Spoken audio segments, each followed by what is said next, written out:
से पितृपक्ष चालू हो गया। आज से क्या चालू हो गए? पितृपक्ष।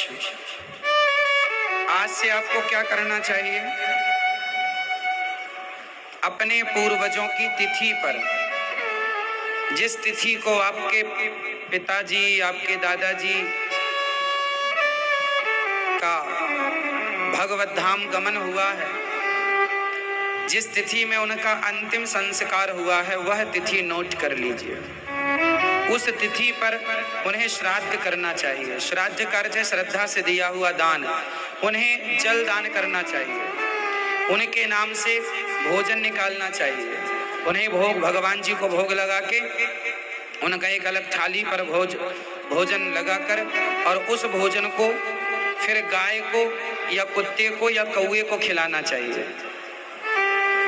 जो हम पितरों के लिए भोजन निकालते हैं ना, आप उनको भोग लगा दें।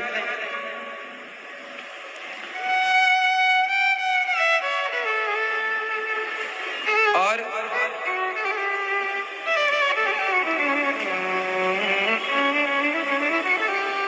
हम जो भी आज से अपने पूर्वजों के लिए अन्न निकालिएगा, घर में खीर पूरी जो भी आप मिष्ठान बनाएं, निकाल कर पितरों को भोग लगाइए। और पितरों के नाम से जल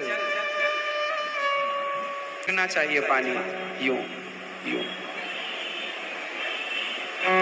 पितरों को जो तिलक लगाते हैं, इस उंगली से लगाते हैं, फर्स्ट तर्जनी, ठीक है?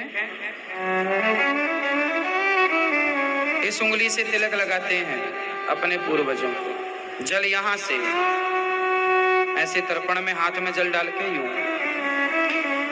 आप आश्चर्य मानेंगे, हमारे देश के लोग, कुछ लोग बुद्धिजीवी जो वेद पुराणों को नहीं मानते, वो कहते हैं तर्पण पण कुछ नहीं होता। श्राद्ध में पीएचडी की है गया जी में आकर के, उन्होंने पूरा विधिवत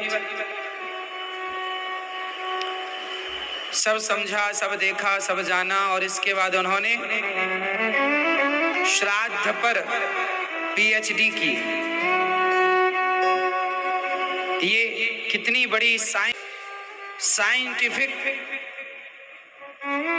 है हमारी सारी पद्धति, सारी चीजें, कोई मन गढ़ंत नहीं है। माँ जिंदा है, अरे पिता तो 3 साल हो गए ना, तो पिताजी का कर दो, जब माँ जाएगी तो माँ का 3 साल बाद करना। कई लोग इतने आलसी होते हैं, दोनों का एक साथ करे आएंगे,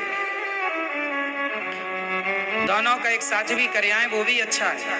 पर आपके पिताजी चले गए हैं तो 3 साल हो गए उनको, 3 साल के पहले नहीं होता, पर 3 साल के बाद तो फिर आप 4 साल में भी, 6 साल में भी, 10 साल में भी कर दें, कोई आपत्ति नहीं।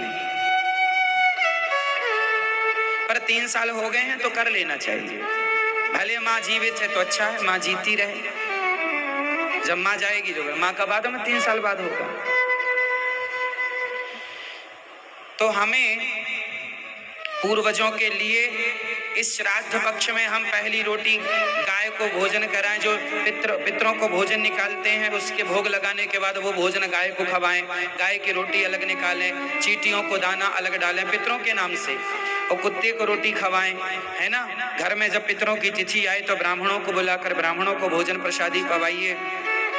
और ये सबको करना चाहिए। बाप, यदि आपका पिता जिंदा है तो बेटे को नहीं करना है, बाप ही करेगा। घर में पिता है तो पिता ही करेगा। जब तक बाप जिंदा है तो श्राद्ध इत्यादि का कर्म बाप ही करता है, पिता ही करता है। और एक बात और सुनो, जैसे लोग कहते हैं ना कि हमारे बड़े भैया पिंडदान करे, यदि आप 3 भाई हैं और तीनों अलग अलग रहते हैं, बंटवारा हो चुका है, तो तीनों को करना चाहिए। यदि आप संयुक्त रहते हैं एक साथ तो बड़ा कर सकता है। अब जैसे तुम्हारा पिता नहीं है और तुम 3 भाई हो, बड़ा अलग रहता, छोटा अलग और छोटा अलग, तो फिर सब तीनों लोग करो।